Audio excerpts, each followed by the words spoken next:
Mobile masala వారి మూడు ముక్కల్లో చెప్పాలంటేలో మనం మాట్లాడుకోవాల్సింది క్రాక్ గురించి.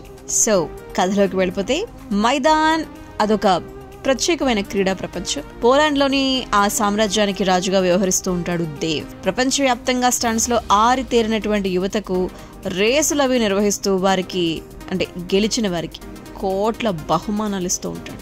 డబ్బు విషయంలో కొడితే కుంభస్థలాన్ని కొట్టాలి అనేటువంటి ధోరణితో ఉన్నటువంటి ముంబైకి చెందినటువంటి సిద్ధార్థ్ అలియా సిద్ధు మైదానంలోకి అడుగు పెట్టేందుకు ఎన్నో ప్రయత్నాలు చేస్తాడు. అంతకుముందు అదే మైదానంలో తన అన్నయ్య ప్రాణాలు కోల్పోయాడని చెప్పి తెలిసినా తల్లి తండ్రి వద్దని చెప్పినా వినకుండా చేరుకుంటాడు. తొలి టాస్క్ గెలిచిన తర్వాత మైదాన్ సోషల్ మీడియా ఇన్ఫ్లుయెన్సర్ అలియాతో ప్రేమలో పడతాడు. మరోవైపు స్పోర్ట్స్ పేరిట చట్ట వ్యతిరేక కార్యకలాపాలు అవి చేస్తున్నాడు అని చెప్పి తెలుసుకున్నటువంటి పోలీస్ అధికారి నోవక్ దేవ్ను అరెస్ట్ చేసేందుకు ప్రణాళిక రచించడం, అది సిద్ధు వల్లే అవుతుందని చెప్పి అనుకోవటం. మరి నోవక్ సిద్ధు ప్లాన్ కి ఓకే అన్నాడా, అమలు చేశాడా? ఈ క్రమంలో అన్నయ్య నిహాల్ దీక్షిత్ మరణం గురించి తెలుసుకున్నటువంటి నిజమేమిటి? మైదాన్లో విజేతగా నిలిచాడా?